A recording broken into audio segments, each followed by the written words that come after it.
Hello lovely souls, twin flame journey में आपका बहुत बहुत स्वागत है। आज मैं एक इंटरेस्टिंग टॉपिक के बारे में बात करूंगी, ट्विन फ्लेम्स और उनकी इंटीमेसी। अब ये जो ट्विन फ्लेम्स होते हैं, कुछ ट्विन फ्लेम्स में ये धारणाएं हैं कि अगर हम इंटीमेट नहीं होंगे तो हमारा मिलन नहीं होगा, फिर अगला जन्म और उसके बाद का जन्म। तो मैं ये कहना चाहूँगी कि ट्विन फ्लेम सिर्फ इंटीमेसी पे डिपेंड नहीं करता मोक्ष प्राप्त करने के लिए। इंटीमेसी क्या है? दो सोल के बीच में एक एनर्जी एक्सचेंज है और हेवी एनर्जी एक्सचेंज है।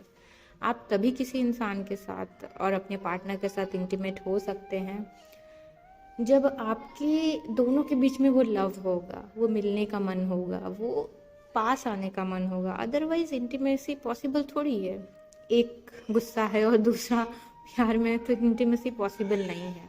तो इंटीमेसी तक पहुंचने के लिए सबसे पहले ज़रूरी है कि हम हारमनी में आए, हार को माने, डिवाइन के सामने हार माने कि मैंने अपने ईगो को त्यागा, मैंने अपने पैटर्न को त्याग दिया, मुझे वही पुराने पैटर्न पे नहीं चलना, मुझे तोड़ना है अपना पैटर्न। मैंने अपने क्या कहते हैं, मैंने अपनी बुरी आदतों को त्यागा, मैंने अपने हर एक ऐसी इच्छाओं को त्यागा जो मुझे दूर करती है, जो मुझे ले जाती है सिर्फ और सिर्फ गलत रास्ते पे। तो और जो इच्छाएं मुझे जोड़ती है डिवाइन से, उनके रास्ते पे, मैंने उसको अपनाया। तो इस तरीके से जब इंटीमेसी अपने आप में एक स्पिरिचुअल कनेक्शन होता है।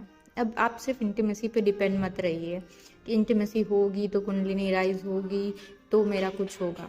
अगर आपके बीच होती है बाय चांस तो अच्छी बात है, लेकिन ये सिर्फ इस पे ही डिपेंड नहीं रहना है हमें कि अगर ये नहीं होगी तो कुछ नहीं होगा। सब कुछ बिल्कुल होगा, बिल्कुल सब कुछ होता है, क्योंकि हम इस तरीके से सोच रहे हैं अपने दिमाग से। लिमिटेशन बिलीफ कहते हैं इसे। ये नहीं होगा तो ये चक्रव्यूह नहीं टूटेगा। इंटीमेसी अगर पीस दोनों के अंदर है और फिर अगर होती है तो फायदा होता है आप दोनों को। एक हैवी एनर्जी के फॉर्म में अगर आप इंटीमेट हो भी जाते हो तो उनका डर आपके अंदर आएगा, फिर और सेक्रल चक्र का पेन, फिर और ढेर सारे ब्लॉक्स बाहर निकलेंगे। धीरे धीरे एनर्जी ये ट्रांसफर होके सेटल डाउन होगे। तो मैं आपको यही सजेशन दूंगी कि अगर आपके अंदर ये डिज़ायर है, इसका होना गलत नहीं है, लेकिन आप तभी इंटीमेट हो जब आप दोनों शांति में हो, सुख में हो और लविंग एनर्जी में हो, क्योंकि तभी फायदा होगा आप दोनों की सोल को। और ये हमें लगता है कि हम डिसाइड कर रहे हैं, ये हम नहीं डिसाइड कर रहे हैं, ये यूनिवर्स खुद डिसाइड करता है कि हम कब इंटीमेट होने वाले हैं। एक बार इस डोरी को छोड़ के देखो कि हम डिसाइड कर रहे हैं। हम हर चीज़ को पकड़ के रखते हैं कि मैं प्लान करती हूँ। नहीं, आपको प्लान नहीं करना है, आपको सिर्फ काम करना है अपने हर्ट के ऊपर, अपने फीलिंग्स के ऊपर, अपने ट्रॉमा के ऊपर। ट्विन फ्लेम्स में ये जनरली देखा गया है कि बहुत डीप डाइव डिज़ायर होता है उनके मस्कुलाइन में भी, क्योंकि नेचुरली ऐसा है कि दोनों के अंदर डीएम में ज़्यादा टेस्टोस्टेरोन होने की वजह से क्षमता ज़्यादा होती है, ज़्यादा फीलिंग्स होती है, और इनके अंदर एस्ट्रोजन उसके कंपैरिजन में थोड़ा कम होता है, जिसकी वजह से उतनी फीलिंग्स नहीं आती है। इमोशनल केयर चाहती हैं डीएफ। तो ये बिल्कुल नेचुरल है। अगर ऐसा वो शो भी करते हैं तो उसको आप इस तरीके से लीजिए कि वो तो नेचुरल तरीके से शो कर रहे हैं। मेरा मन होगा तो मैं इस चीज़ को एक्सेप्ट करूँगी, वरना नहीं। दूसरे स्पिरिचुअल कनेक्शन में भी आपने देखा होगा कि आपके बीच जो होती है, इसे बहुत बड़ी बात न बनाने से अच्छा है कि हम पहले अपने आप को इतना ज्ञान दें कि क्या ये करना ज़रूरी है। मन है तो आप बिल्कुल कीजिए, डिज़ायर फुलफिल कीजिए अपनी। अगर आपके अंदर ये डिज़ायर आती है, उनके अंदर भी 100% की डिज़ायर उठी होगी। ऐसा नहीं कि अगर आपके अंदर आ रही है और उनके अंदर नहीं आ रही है, उनके अंदर भी आएगी। अगर आपके अंदर नफरत की डिज़ायर है तो उनके अंदर भी होगी। फेमिनाइन स्पेशली जिनके सेक्रल चक्र में बहुत पेन होता है, ये पेन इसलिए हो रहा है क्योंकि उन्हें अर्जिंग हो रही है सेक्सुअलिटी की, और ये कहीं ना कहीं आप दोनों के बीच में पास्ट कर्मा है जिसे आपको रिलीज़ करना है। जैसे आप रिलीज़ करेंगे वो भी अपने लाइफ टाइम के कर्मा रिलीज करेंगे। तो इसे गेम की तरह समझिए कि आपने रिलीज किया, उन्होंने रिलीज किया, और दोनों को पास आने के लिए करना ज़रूरी है। तो यूनिवर्स हमसे अपना काम करवा रहा है जो कि उन्होंने हमें सौंपा है। हम करते हैं तो हमें रिवॉर्ड भी बिल्कुल मिलता है और हम एक खुशहाल ज़िंदगी जीते हैं।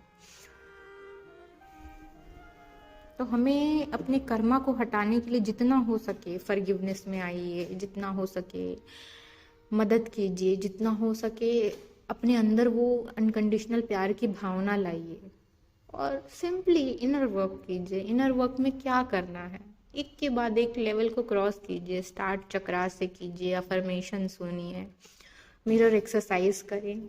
ऐसा नहीं कि एक ही बार में आपको सब कुछ कर लेना है, एक के बाद एक आप ये चीज़ करेंगे तो आपको भी समझ में आएगा। नहीं तो आपको ऐसा लगेगा कि सब कुछ बहुत ज़्यादा लोड हो रहा है। तो अपने आप को इतना परेशान मत कीजिए, सब कुछ आपको मिल जाएगा। बस अपने आप को शांति से एक के बाद एक अपने कामों को पूरा कीजिए, क्योंकि हम सब यही करने आए हैं। हम सारे ट्विन फ्लेम्स को अपना पर्पस पाना है, पहुंचना है, डिज़ायर से ऊपर उठना है। हमें अपनी लाइफ में सेक्सुअलिटी और लव दोनों को बैलेंस करना है। ये दोनों का मतलब प्यार भी बहुत ज़्यादा है, सेक्सुअलिटी भी बहुत ज़्यादा है नहीं, दोनों अपने बराबर मात्रा में होनी चाहिए हमारे अंदर। और ये हमें धीरे धीरे करके होता है। ऐसा नहीं कि आज आपने कोई वीडियो देख लिया और कल हो जाएगा। धीरे धीरे जब आप अपनी हीलिंग करते हो, इनर चाइल्ड को हील करते हो, अपने सबकॉन्शियस को हील करते हो, एक के बाद एक जब इनर वर्क का आपको समझ आता है कि मुझे करना ये है, धीरे स्टार्टिंग होती है, फिर आगे बढ़ते हो, फिर सब कुछ हो जाता है। क्योंकि अग्रेसिवली हम पा नहीं सकते चाहे हम कितने भी जल्दी में हों, क्योंकि ये प्रोसेस ही कुछ ऐसी है। हमें बहुत पेशेंस सीखना पड़ता है, क्योंकि यही हमारी लर्निंग है। तो इंटीमेसी ही नहीं है जो आपको मोक्ष प्राप्त करवाएगी। इंटीमेसी एक पार्ट है, एनर्जी एक्सचेंज है। जो नहीं भी हो तो भी अगर आप अपने माइंड बॉडी सोल को सरेंडर कर देंगे डिवाइन को बोल के, तो आपकी कुंडलिनी नेचुरल वे में राइज होगी, नेचुरल वे में आपका ग्रोथ होगी। और उस तरीके से भी जो लोग इंटीमेसी नहीं भी करते उनकी भी होती है। अपने ट्विन फ्लेम के साथ नहीं कर पाए तो इसका मतलब ये नहीं कि कर्मा क्लियर नहीं होगा, मोक्ष नहीं मिलेगा, उन्हें भी मिलता है। नेचुरल तरीके से जब सरेंडर करते हैं तो कुंडलिनी बढ़ती है। और यूनिवर्स का ये दूसरा पहलू है हमारी मदद करने का, क्योंकि ऐसे किसी को नहीं छोड़ा जाता, सबके लिए बराबर काम करता है। तो ये मेरा वीडियो था इंटीमेसी और ट्विन फ्लेम्स के बारे में।